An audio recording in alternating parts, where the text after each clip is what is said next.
Hello and welcome to Elden Ring.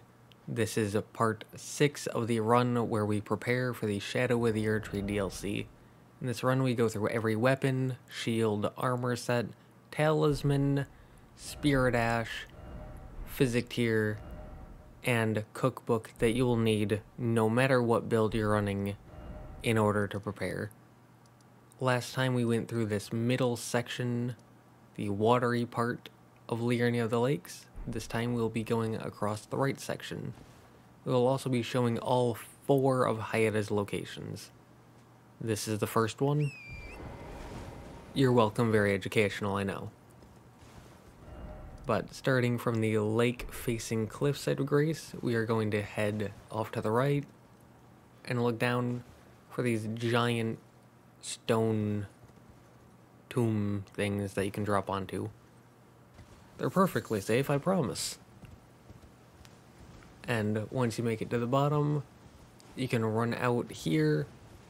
There's some enemies. If you want to fight them, you can fight them. If you want to run past them, you can run past them. Either way works. But here we are going to head down the path towards the southeast, where we can open up this chest to get a weapon.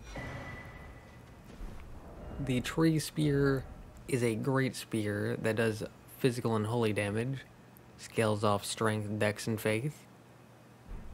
I'm not going to be showing where all of the weapons are, just some. And that's a pretty good strength, faith, or a more heavy dex faith weapon if you want to go for it. But now heading up the path, there's some more enemies sprinkled about. Nothing too special. But there is a set of grace, in case you want to come back here, or in case you die. And over here, there's another one of those balloons that you can pop with a ranged weapon, getting you another golden rune 6. And from there, you can just keep running past enemies further down the road.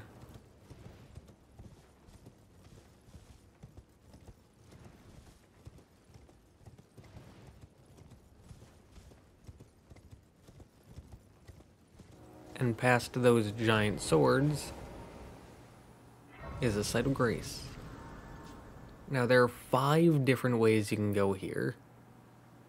And the first way, off all the way out here to the right, you can go down this path and there will be a cave.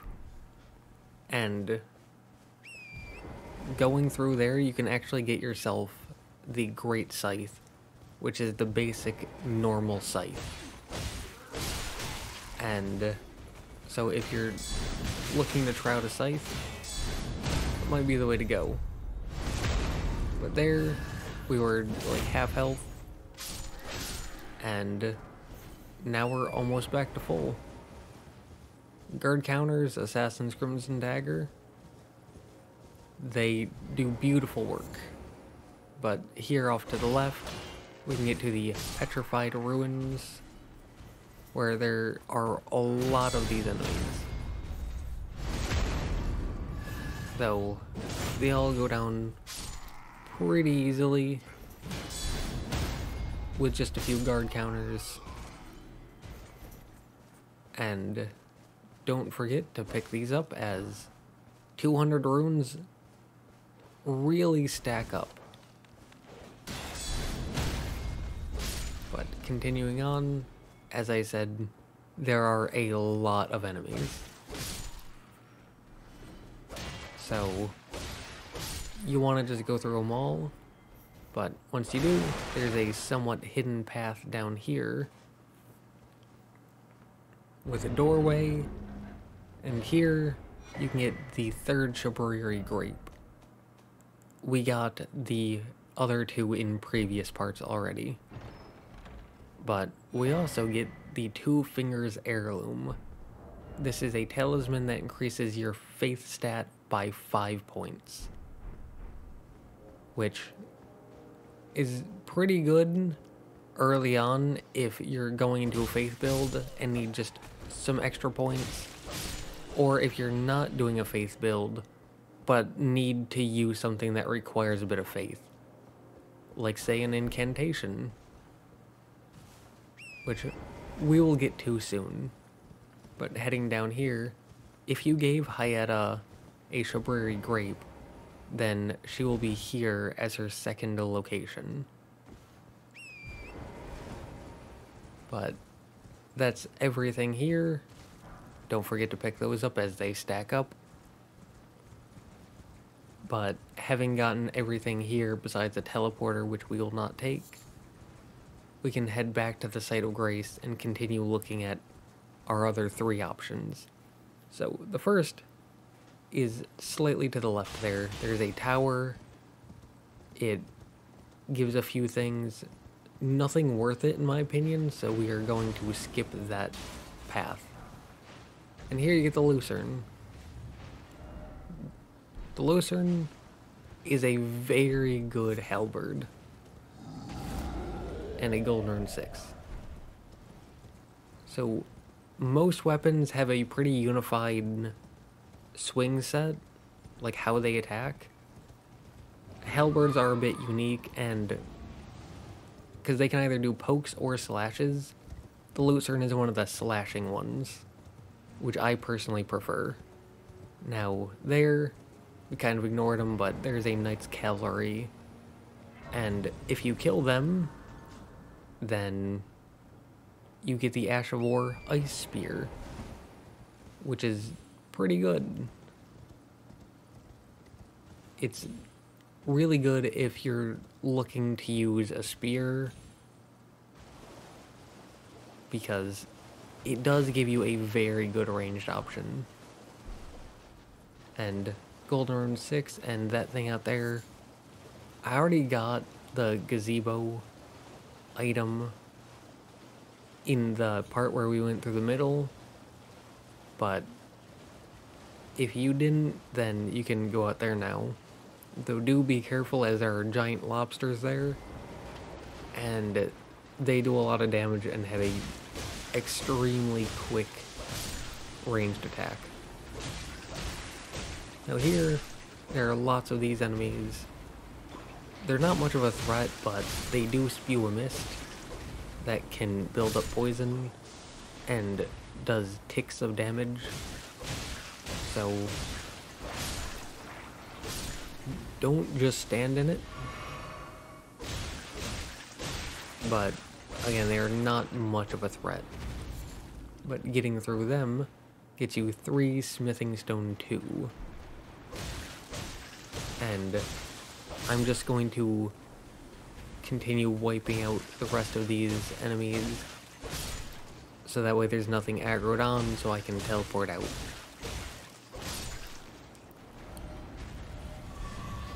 But that Site of Grace we quickly flick to. That Site of Grace has the 3rd location for Hyetta, where she asked for the 3rd and final Shabriri grape. And I didn't really point it out in the recording itself, but that is her 3rd location. She sits a bit back and not directly next to the Site of Grace, but she's there. And here, we went back to the Site of Grace that we had 5 options for, and we are now heading down the slight right path. And I'm going to go off the path here, because there's a giant crab on the path, which we do not want to deal with. And off the path there are lots of good crafting materials. So 2 in 1. But heading back onto the path now, here there is a summon sign for D, Hunter of the Dead, in case you need help with this Tibia Mariner, which they teleport away. Here you get a Smithing Stone 3, and that way can't look at the map, but that way you can drop down onto little platform things to get into a place called Jarburg. And I didn't do it this part, as I'm going to be doing it in a later part for reasons. But if you're someone who's into crafting, there are some crackpots and I believe some ritual pots down there as well. There's also, I believe, 3 Smithing Stone 3 there as well, if you're just looking for upgrade materials.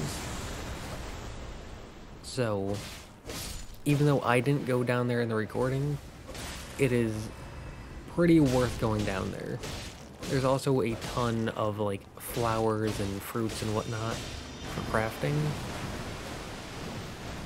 So, I would say go down there if you got the time.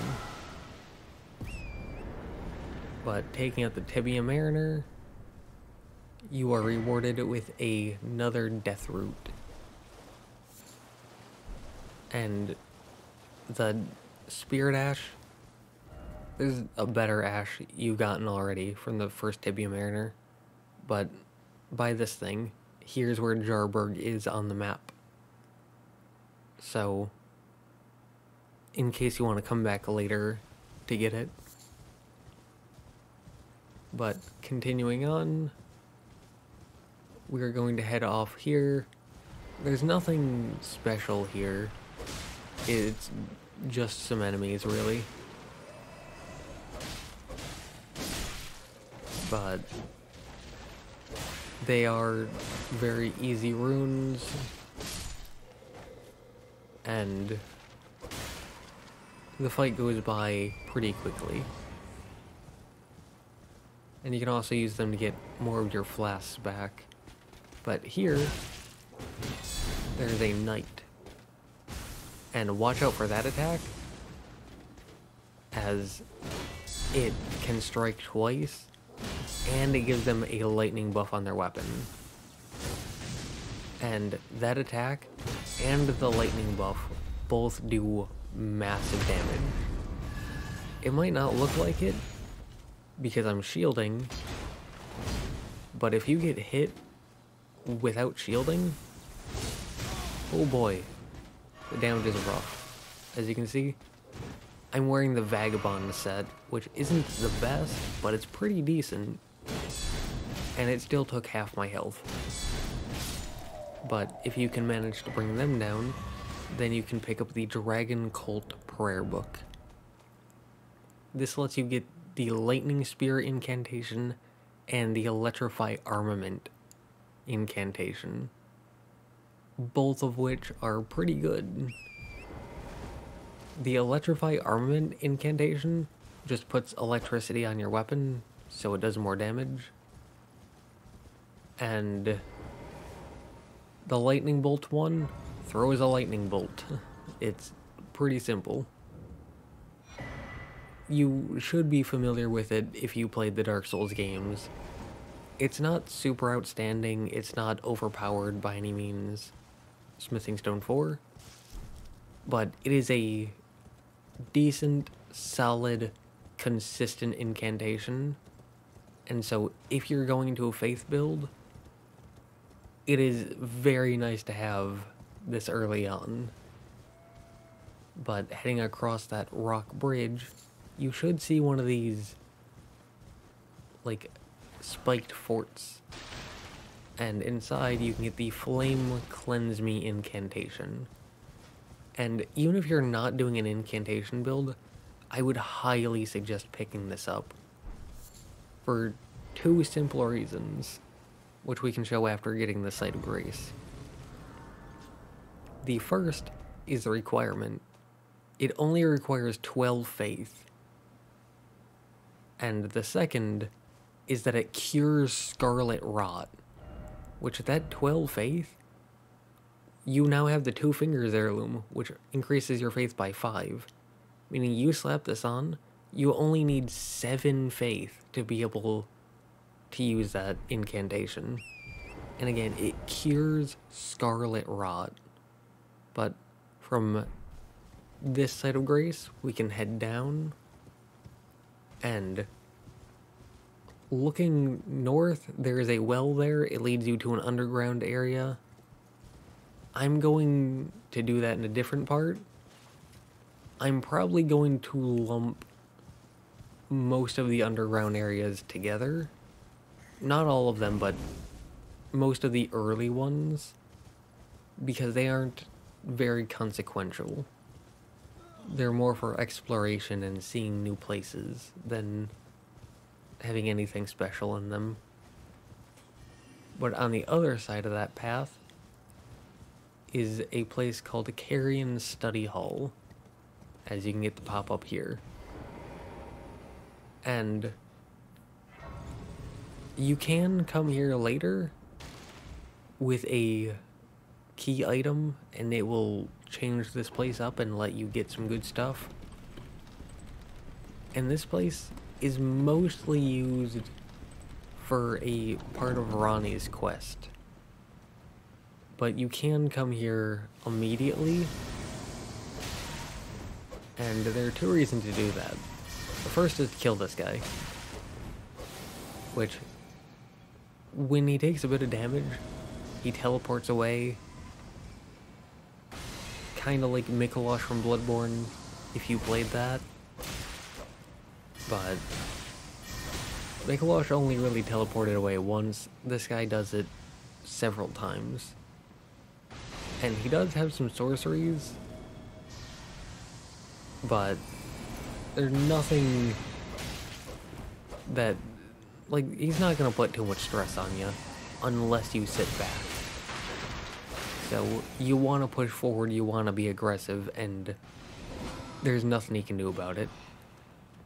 Now here you get the Carrion Glintstone Staff, which is a glintstone staff that increases Carrion Sword sorceries. And we are going to get a very good Carrion Sword sorcery pretty soon. But first, if you move towards him here, he will just continue teleporting back. And as you can see, this area is just a giant circle. So he can just continue teleporting around the circle forever. If you want to avoid that, you have to take this ladder up. So that way you can get the drop on him. And you can do that right away. Or, up in these rafters, there's a ladder. And you can see a purple glowy item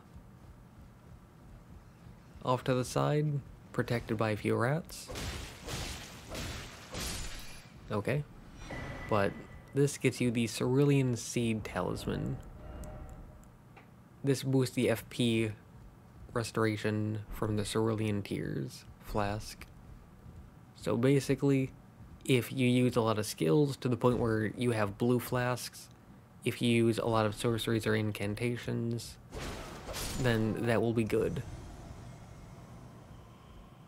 And here, like I said, you can drop down, and then he will stop teleporting after being hit.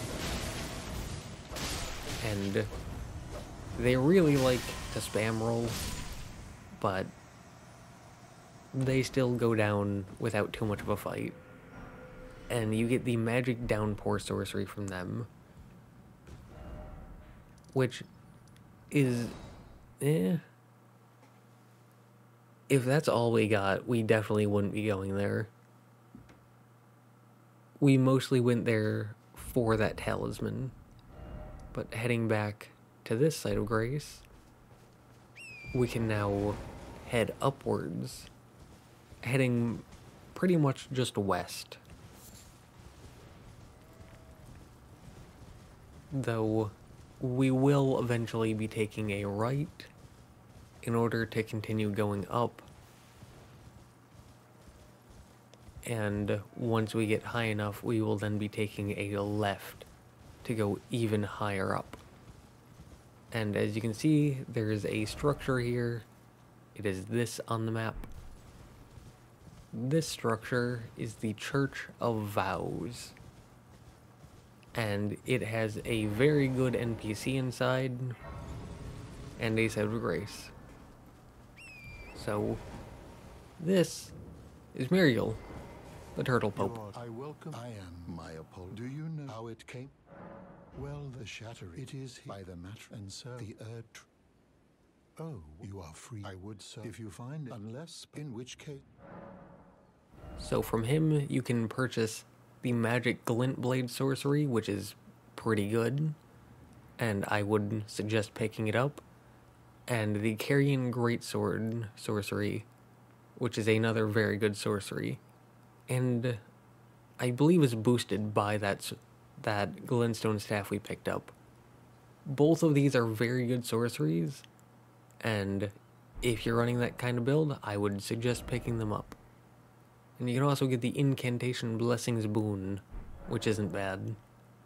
And here you can also give scrolls and prayer books to them to get sorceries and incantations. So, that's both kinds of magic in a single NPC, which is very good. And here, you may want to wait until night and then head back in and talk to the NPC, then leave and sit at the site of grace, and then enter again. And the reason why you may want to do this is because it gets rid of the NPC for a short period of time to bring in a boss, the Bell-Bearing Hunter. Defeating this boss gets you a bell-bearing to allow you to purchase more items. And you may find this boss to be very difficult until you realize that Square Off is busted. Like, unironically. This thing kinda needs a nerf. But also, please don't. But taking them down gets you the Meat Peddler's Bell Bearing. This allows you to purchase slivers of meat, lumps of flesh, and turtleneck meat. Which, turtleneck meat is needed to make pickled turtleneck for that increased stamina recovery speed. And lumps of flesh are needed for exalted flesh for boosted physical damage. So instead of having to go around killing a bunch of local wildlife, you can just head to the Twin Maiden Husks and purchase some, and that'll make getting those items a lot easier. But here you can head down and to the left, and this will bring you to the Old Palace Ruins, which this place will hurt because there are many snipers here, and they have both normal attacks and supercharged sniper attacks, which will have you leaving looking like some kind of deformed magical porcupine. There's a site of grace there. Don't pick it up. It is a lie. It is manipulation. Do not trust it. You can trust me. Now, that's another wandering mausoleum. And here, there's an item. It's just a small shield. Nothing too special. But wandering mausoleums are used to duplicate boss souls. And once you move past the wandering mausoleum, there will be a path here that will allow you to go up, and upon turning this corner, there's a site of grace. This is why I said don't pick up the previous one, because this one is so much better. It is so much better. It's closer to the boss, it's closer to both of these wandering mausoleums, because yes, there's a second one. It gets you away from those enemies. It's just safer and closer to the things you care about. But here there are plenty of these enemies, and I would suggest going through and taking out all of these enemies, as there is a boss coming up here, and if you don't take them out, then you'll have to fight the Erdtree avatar and all these enemies. So take them out, fight the boss, bring the boss down, and upon defeating them, you'll be rewarded with the Magic Shrouding Cracked Tier, Lightning Shrouded Cracked Tier, and Holy Shrouding Cracked Tier. Those can be put into your Wondrous Physic to increase magic, lightning, and holy damage respectively. So if you're using any of those 3 damage types, this Erdtree avatar is worth taking a look at. And from here, you may want to look around, not really for a safe, but more so just a non-lethal way to get down. And watch out, because there is a Giga Bear. Now, there is a way to get down here later on, but it's much safer, and why would you take the safe path? It's by the Frenzied Village, if you're wondering, if you don't want to take a death plunge, and we will be going there this part, and I'll point out where to go for it. But for now, there's this enemy,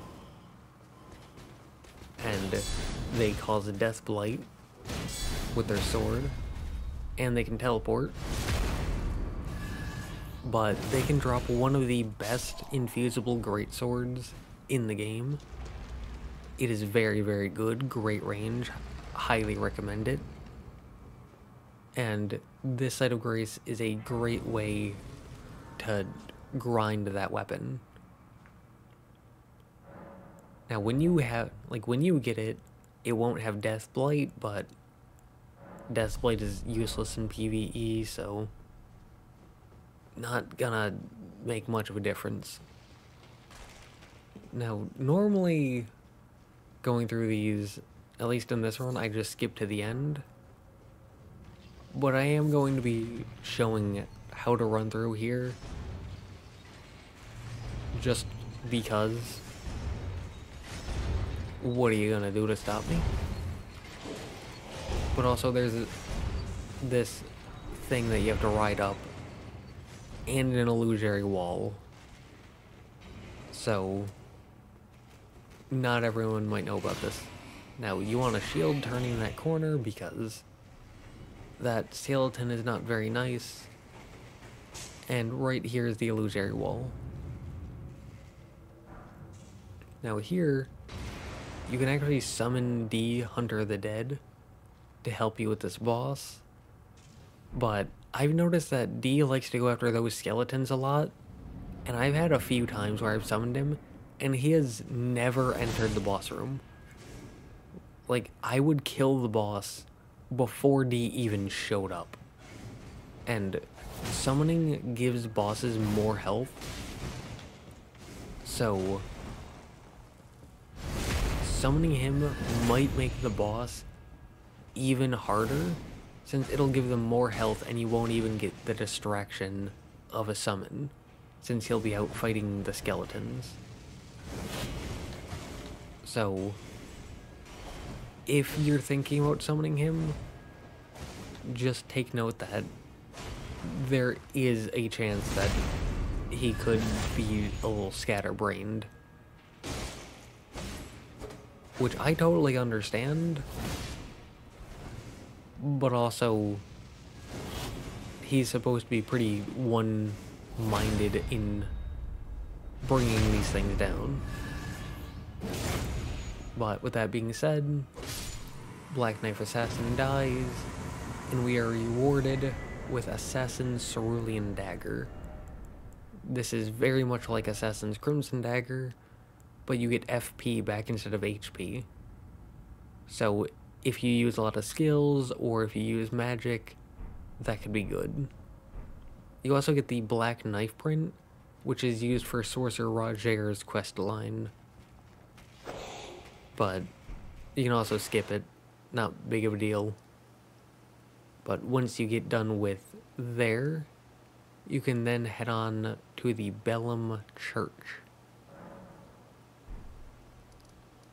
And here I decided to point out, this is the third location for Hyetta, because during the recording for the gameplay, I forgot to mention it. And had just remembered it there. But here is her fourth and final location, which I believe I said that she has 3 locations in one of the earlier parts. And again, I'm very scatterbrained, so I'm sorry about that. But there, in that 4th location, she doesn't ask for a fingerprint, or she doesn't ask for a Shabriri grape, she asks for a fingerprint grape, which you probably don't have at this point. We'll get it coming up.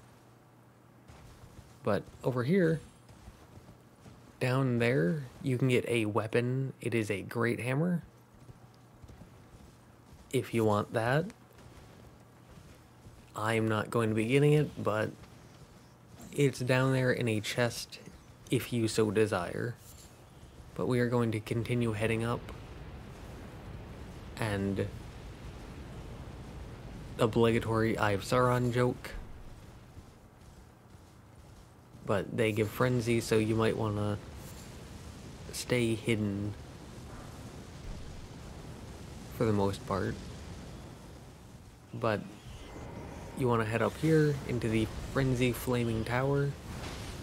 You can fight the rats, you can run past the rats. Either way works. But here, you can get the Howl of Shabriri incantation. And then up this final ladder, there are 6 of these basic enemies. Killing them permanently gets rid of the giant flaming ball in the sky. Not the sun, the other one. So, with that done, you are now free to explore this area. And heading out southwest, there is a site of grace here. And this is just in case you die, but also we'll be coming back here. Now, over at that tower is going to be a reward, but we can't get it yet. You need to go into Raya Lucaria first. And past that tower is also where you can drop down in order to get the safe passage into the catacombs. But here in this village, there's some Eye of Yellow. I'm assuming that's how you pronounce it.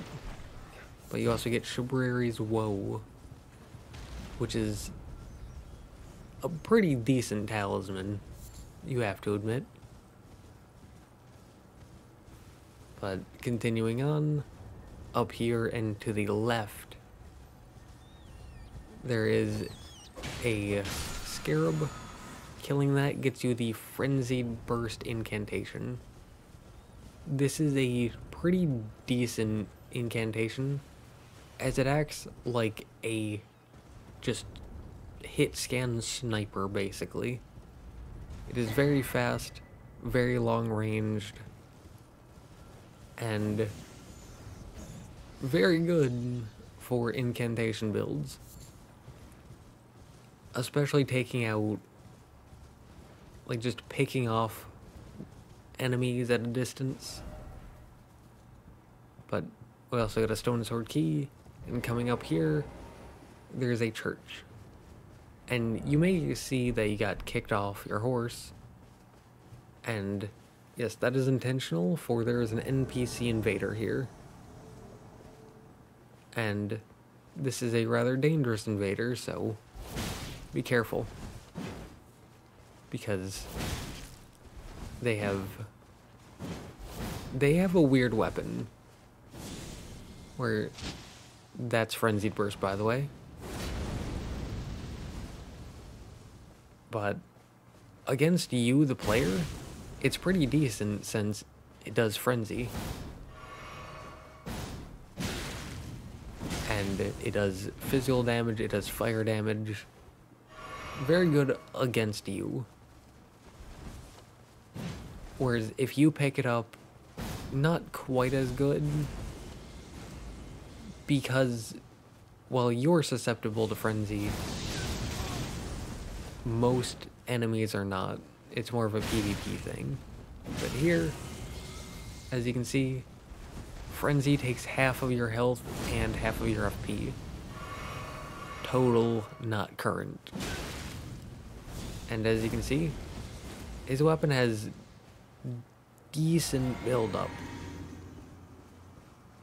So that's why I say be careful, as he is one of the more threatening invaders. Until he lets you just R1 spam him for some reason. But killing him gets you the Fingerprint Grape that Hyetta wants in her 4th location. And it gets you Vik's War Spear. It is a great spear that does physical and fire damage, scales with Dex and Faith, and does Madness buildup.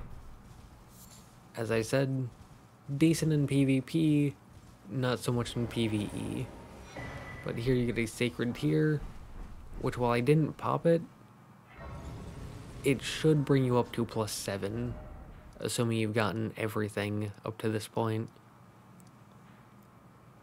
And yeah, you can go to Hyetta and give her the Fingerprint Grape. And that's everything on the right side. It feels a little anticlimactic to just walk into a church and pick up some items and then end it, but we got everything. Everything worth getting, I should say. So, there's still Jarburg that you should go visit. There's still Karya Manor. There's still Raya Lucaria. I might do those in one part. I might do them separately depending on how long it takes. But that's everything here. So, yeah.